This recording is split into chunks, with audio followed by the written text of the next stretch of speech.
Hello and welcome. My name is Lan Elliott on behalf of DEI Advisors. Today's guest advisor is Ross Bierkan, the principal of Wellfleet Equity. And for those of you who might not know Ross, he has worn a number of hats, including spending 19 years at RLJ. At that company, he was the co-founder, the chief investment officer, and also the president and CEO. So we'll talk all about that today, but welcome, Ross. Thank you, Lana. Thanks for having me. Happy to have you on. So, Ross, I know you've had a really interesting career and our paths have overlapped a few times over the decades. Would you share some inflection points about your career? Sure. Hospitality dominated, but lots of real estate alternative types too. So before I graduated from Duke University with a psych degree of all things, I interviewed with a lot of companies who came to campus to recruit. And the coolest among them were the young people from guest quarters hotels. They were enthusiastic. They were preaching the gospel, the merits of what was then the novel concept of an all-suite hotel brand. You have to remember there was no Embassy Suites. There was no Residence Inn. There was Granada Royale, which became Embassy Suites, and guest quarters. And then maybe some corporate apartments like Oakwood. I think they were around already by then. But they were fired up, and they were not looking for formal hospitality training. They were looking to be disruptors. And so out of the handful of job offers I got coming out of school, theirs was the lowest, and I still took it. I went with the smallest company, the underdog. There was something about that I liked. And I consider my operations experience there to have been essential to my understanding of what makes a hotel tick and how to invest in hotels and how to move the needle once you've acquired a hotel, or what might be unrealistic in that respect once you've acquired a hotel. So I wouldn't trade that for anything. But after 6 years of operations, I did get an entrepreneurial itch. And I jumped when an owner of office buildings in my market, I was in Tampa at the time, asked if I wanted to lease up his office buildings. And I thought that sounded cool. And so I went into commercial real estate, but after less than 2 years of that, I made the leap into brokerage. I really had the real estate bug, and I wanted to learn some of the other product types of income producing property. So I joined Grubb & Ellis, and I was working in office and retail and light industrial, both on behalf of some landlords where we had exclusive leasing arrangements, and then outside of those with some tenant reps around the state of Florida and really the Southeast. But it turned out that a fellow by the name of Lou Placencia worked there. And Lou was a former Hyatt guy who had just started. He was doing investment sales as well, but a couple of corporate accounts at Grubb, like Westinghouse and John Hancock, began to ask who could handle a hotel sale. And he rightfully raised his hand. And so he started to build a practice at Grubb, but he was frustrated with the model where all the brokers were kind of dog eat dog around the country, and he wanted to build a better mousetrap. So he dropped a business plan on my desk, and he knew that I knew that he knew that I would not only help him mark it up, but want to join. And so we launched the Placencia Group in '93. And once again, I was betting on an underdog. And, and this time it was a startup from scratch. But around my 6th year there, I agreed to relocate the family up to DC to open an outpost here. And I got to work. And as part of my networking, I met Tom Baltimore, who at the time was an executive at Hilton, who had just relocated from Beverly Hills, where they were still headquartered. And it was looking to do deals here. And while we talked about deals, we often got together and just kind of solve the world's problems. And one day he sprung on me that he was working on a side deal that sounded pretty interesting, and he invited me to join him. And that was good fortune, because we were working with Robert L. Johnson to form a hotel platform. And Bob, for those who don't know, Bob was the founder and the chairman of Black Entertainment Television. And at the time, he sat on the board of Hilton, sat on the board of U.S. Airways, a couple other boards. And but he had a strong interest in the travel and tourism industry and some insights into it, and rightfully observed that minorities were underrepresented in ownership there. And so while he went to work on trying to crack the code on the airline industry, he put us to work on trying to acquire a portfolio to get the platform started. And we launched RLJ at the end of 2000 when we bought 7 Homewood Suites from Hilton. RLJ has been a clear success. And so it seems now like it was a no-brainer. But at the time, it felt speculative. And that was part of the juice, another startup. So I guess the inflection points, the ties that bind all these inflection points involved an attraction to something new, a different mountain to climb. And really the allure of building something from scratch with a dedicated, talented team and really feeling like you built something. Yeah. Yeah, I love that entrepreneurial spirit. And a lot of times you have taken the path of the underdog, as you mentioned a couple times. I love that theme as well. But all of these are major risks. You could have at any moment in time gone for a surer bet, but you didn't. You took a number of calculated risks that were a major factor in your success. Could you share more about that and how you approach that? Yeah, you bet. From the very beginning, I was more interested in joining an entrepreneurial situation than walking into a sea of cubicles in a large established organization. And each enterprise, guest quarters, the sole proprietor, owner of the office space, the leap into brokerage, launching Placencia Group, launching RLJ. I wasn't chasing risk for the sport of it. It just seemed I was energized by the upside potential. And I thought the upside was commensurate with the risk. And sure, there was no safety net, but I guess I always figured I could fall back on a more conventional job if any of the pivots didn't work out. And frankly, much of that same spirit applied to how Tom and I approached RLJ once we launched. We had a good thing going just as a vehicle of high net worth for Bob and Sheila Johnson. Mm-hmm.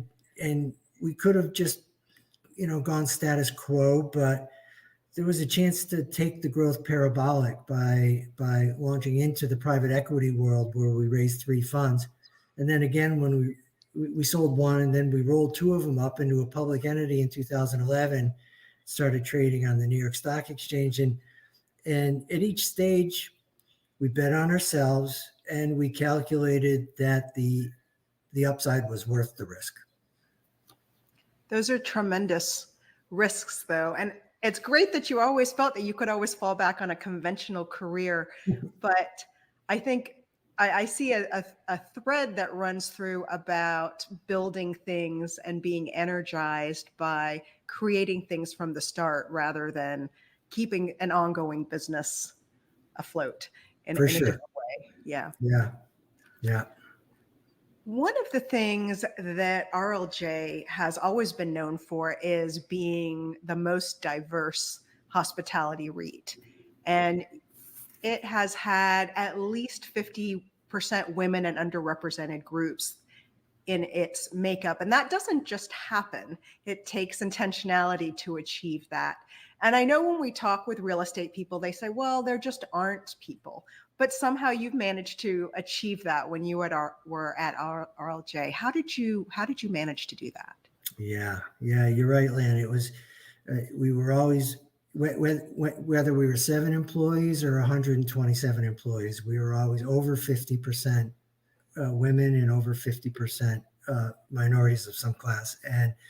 And from day one, diversity was just integral to the way we thought about growing the business. And 2 of the 3 founders were African Americans. So if not us, then who was going to lead on such important issues? In fact, at the time we launched RLJ, the NFL had something called the Rooney Rule, where the then commissioner was imploring, if not forcing, all the owners of the NFL teams, when they had an opening for the head coach position, to interview at least one person of color.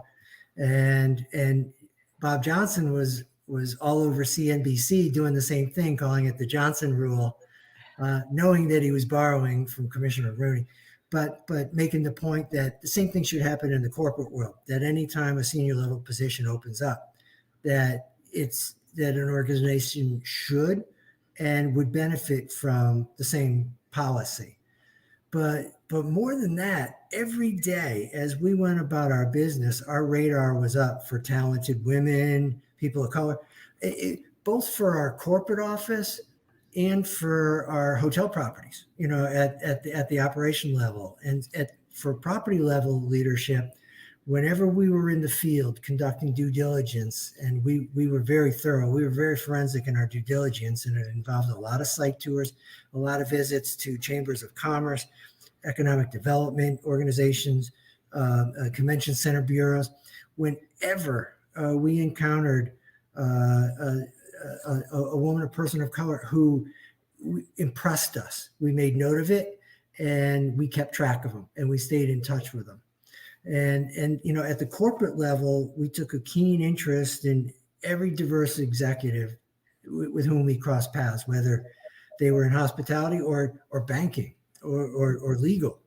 Even if they had no hospitality experience, we were willing to take a chance on talent and energy. And this reaped unexpected benefits. We did it because we thought it was the right thing, but the benefits came to us because we became a place of employment where many, if not most, of our senior hires were willing to make lateral moves at best, and maybe even a step backwards from a compensation or a title standpoint, to leave well-established companies to join RLJ, which was still growing, because it was a diverse entrepreneurial environment, and they knew we did not have glass ceilings internally. And there's so many examples. Almost every senior person at RLJ came in that way. But probably the best known example is Leslie Hale, because she joined us from Goldman Sachs and GE when we were still a mid-sized company, and she was just coming in as a VP of finance. But she rose all the way from that to CEO by working her butt off, learning the hospitality industry, and taking the chance to join us in the first place. Yeah. And you developed someone into someone who's passionate about the hospitality industry and is a major leader within our industry. A lot of people do look to her as a great example of what we can achieve within our industry, where there are opportunities for everyone. So it's an inspiring arc. Yeah, it is. Absolutely. Yeah. I wanted to go a little bit further down that path because you mentioned Leslie, and in 2018, you stepped back from being CEO of RLJ, and now you focus on deals as part of Wellfleet Equity. But can you share some thoughts on the process of stepping back, and how did you prepare the company for a future without you? Because it's an interesting transition point and a pivot point in someone's career. Yeah, Lynn. I guess it's clear I enjoy growing things more than maintaining them, and so that's the short answer. But I certainly relished growing RLJ from scratch with Tom Baltimore and the team. And when Tom announced in 2016 that he was leaving to help Blackstone and Hilton spin off their real estate, everybody understood. It's like joining the Beatles. And but it was leaving a little bit of a void in the company, and I took the CEO spot to stabilize the situation in the minds of our associates and Wall Street, the investing public. But even though that sounds like I was coming in as a caretaker, I wasn't really interested in standing still and just babysitting the operation. And I had weekly meetings with Bob Johnson and about going big or going home, which was our way of saying, either acquire someone or sell the company and cash out. And, because every good public company should be for sale if it's to the benefit of the shareholders. Well, we had discussions with numerous parties on both sides, but we ended up going big. And in 2017, we acquired Velcor at an enterprise value of around $3 billion, taking our total enterprise value to about $7 billion. So it was a big deal. But the entire time, as for preparing the company for transition, it's good governance for any organization to have a succession plan for every key position. And as soon as I took over in 2016, I reached agreement with Bob and our board to focus on Leslie Hale as my successor. She had earned it, and she clearly had the talent. She was CFO at the time, and we elevated her to Chief Operating Officer so that she could get better exposure, hands-on exposure to asset management and what makes the hotels tick individually, and also give her visibility to Wall Street. And after the Velcor acquisition was complete, it was clear to me that she was at least, if not more, capable of managing the digestion of that portfolio and coming up with the individual asset management plans as I was.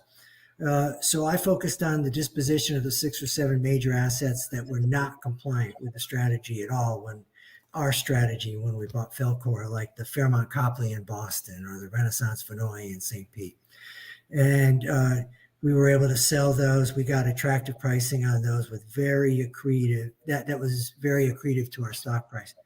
While Leslie worked on the asset management plans. And by the end of 2018, the portfolio was in good shape. The path was clear, and it was a good time to move on. And it made for a hell of a story for her to ascend to the role. And personally, I was happy to step out, begin investing on my own, and not answer on a quarterly basis to analysts and kind of get off the treadmill. No, that's fantastic. And I love the story about preparing Leslie, identifying someone and helping them develop the tools to be on that stage, working with analysts, with investors, and giving them the tools that they maybe hadn't had the chance to develop in other parts of their career. So really incredible to not only select someone so specifically as your successor, but also to groom them. And that's a gift that I don't think everybody gets when they step into that new role. Now, some organizations like to make it a dogfight. Business is a contact sport, and that happens to be the way those organizations approach it. But we thought that path was so clearly the best path that we didn't want to fool around with it. That was a great decision. Great decision on that. I wanted to switch over a little bit to this topic of continuous growth, because we've heard from many leaders how curiosity and continuing to learn is a big part of their path to leadership. And I happen to know that you're a voracious reader of business books. Where do you seek out resources when you're looking to grow? And do you have a favorite business book that you could share with our audience who's looking to advance their careers? Yeah, there's great resources out there now that really weren't around early in my career to the same degree. I like the continuing ed and certification programs at the universities like Cornell and Michigan State, but they're excellent. But there's also other institutional quality sources of that kind of training, maybe not specific to hospitality, but universal to real estate, from organizations such as NAIOP, NAIOP, and ULI, NAREIT, CCIM, and others. And there's multiple benefits to these programs that, you exercise your mind and get smarter, hopefully. But you also meet people, and your professors and your classmates become part of your business network. And you impress your employer or your future employer with your initiative. I wish I had done more of those back in the day, but The choices were not as vast way back then. Um, on the book side, I got to say, a lot of business books are full of platitudes that we sort of already know. And so two alternatives that made big impressions on me straddle those kinds of books. And one of them is very practical and touches on common life lessons, but it's so specific. It's not just it's so specific with so many practical examples. It's like a primer on how to succeed. And you're going to chuckle because it's written by Dale Carnegie and it's called How to Win Friends and Influence People. And it's been around forever. It's been around so long that people have forgotten about it. But as you read through it, it's full of great historical nuggets that keep your attention. You constantly say, "Oh, I didn't know that. I didn't know that. I didn't know." But you're soaking up the lessons without even realizing it. And reading a chapter a day of that book would be a real awakening for a person earlier in their career. And then the other is sort of at the other bookend. It's more modern, really tactical for any business. It's called The Innovator's Dilemma by Clayton Christensen. No platitudes here, just warnings. He's a Harvard Business School professor who broke down how disruptive businesses can supplant successful businesses who never see it coming.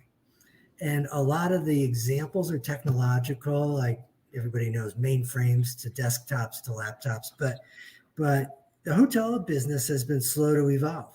And small things like keyless check-in and big things like OTAs and short-term rentals have been disruptive. And this book helps frame how this happens and how to be disruptive instead of a victim of disruption. And I enjoyed the heck out of it. Those are both great recommendations. I am going to add both of them to my list. I've obviously heard of the Dale Carnegie book, but never actually read it. It's one of those books that's on your to-do list, but I'm glad to have the recommendation. And you'll fly through it. It's a treat. It feels a little bit folksy because of the vintage, but it really nails home the points. Thank you. Thank you for that. Let's talk a little bit about mentors and champions, and maybe you could share how important it is to find mentors and champions in the business world. How does one go about it? And perhaps have you had mentors or champions that have advanced your career, and how did they do that? Yeah, mentors are certainly helpful. And every now and then they might actually identify you and take you under their wing. But more typically, finding a mentor takes a little bit of chutzpah. And you have to have the courage to approach them in an appropriate fashion and ask for the relationship. And I personally believe that the majority tend to be receptive. I know how impressed I am when a young person approaches me seeking help. I appreciate their drive and their intent to succeed. I was not good at that. I was not good at that during my career. I slogged it out mostly on my own. I didn't have the social courage to ask for help. But one of the more influential business people I interacted with came late. It's when we formed RLJ, and it was Tom Baltimore. And when we formed the company, I discovered what a force of nature he is. And some of his skill is aptitude. He's smart as hell. He's articulate. He's literate. But a lot of it is attitude. A lot of his success stems from attitude and his intention. He is always prepared. And no matter how many hours or days it takes, and he absolutely refuses to accept failure. He drives himself, his executives, his employees to achieve difficult goals, and even expects the same of third-party vendors like legal teams and accounting services and management companies and the hotel brands. He was never technically my mentor, but he's my champion. As we work shoulder to shoulder, I learned a lot more about being a successful business person from him than he did from me. I love that. And sometimes they're someone that's shoulder to shoulder with you, right? They're not necessarily someone that's much more senior than you. I also loved what you mentioned about the courage that it takes to seek out a mentor, because there is that piece of vulnerability that you need to have to ask for help.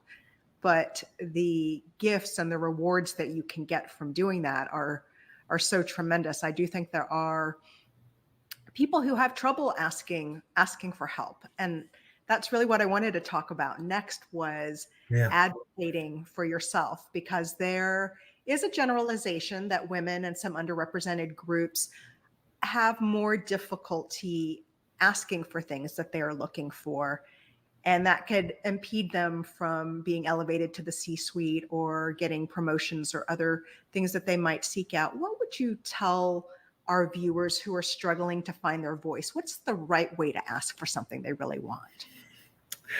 Yeah. Well, one thing, in my experience, a key part of success in this area is showing up in person. I know remote work challenges this, but whenever possible, be in the room. Find ways. Certainly volunteer whenever that opportunity is there, but ask to be in the room. And and when you are, show your capability and build. Equals build your credibility. And I'm so spoiled by the culture that we maintain at RLJ, because no woman ever had to specifically ask to be noticed. We sought opportunities to elevate them.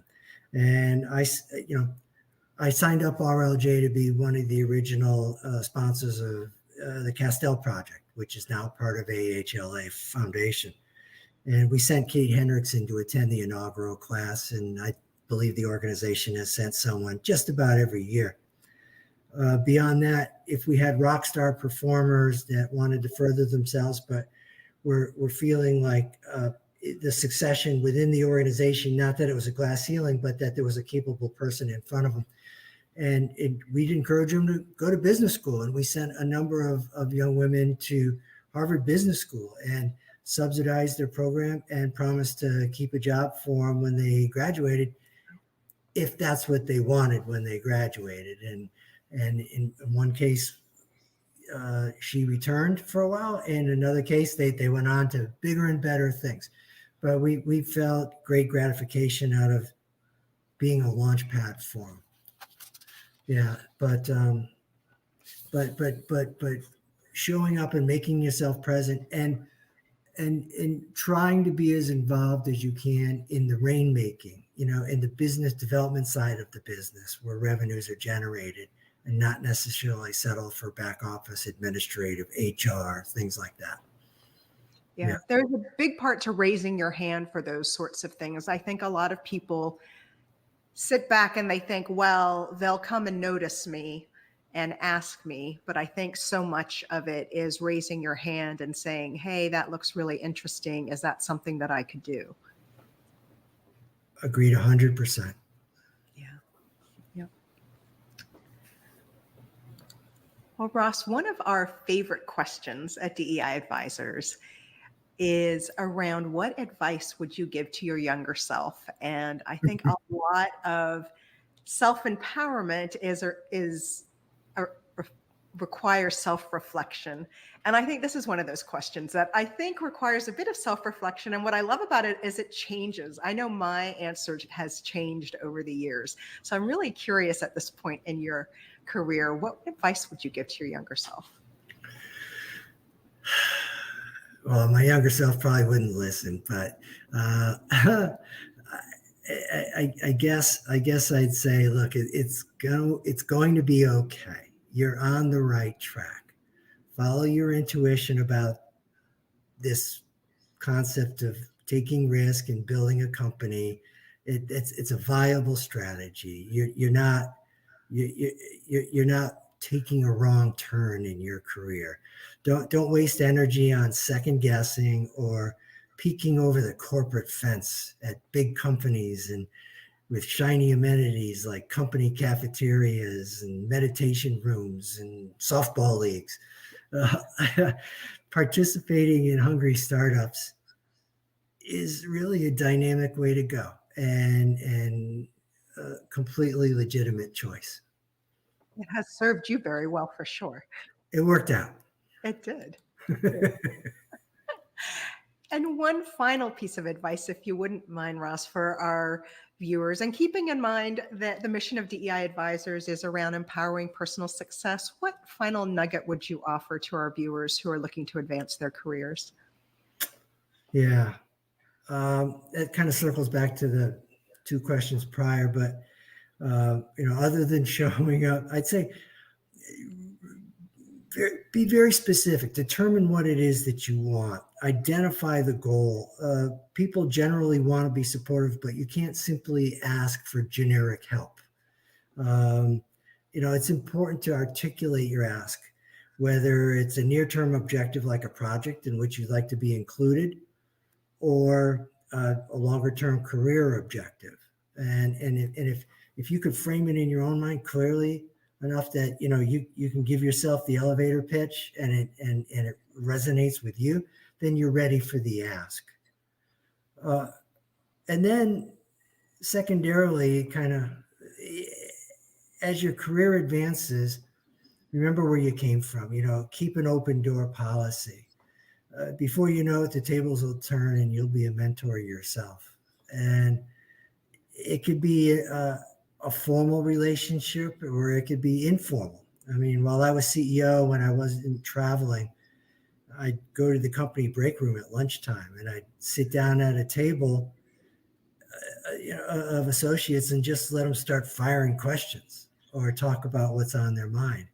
And to be in a position to be beneficial in such a way and to be accessible and supportive has been so fulfilling to me throughout my career. I'd wish it on anyone.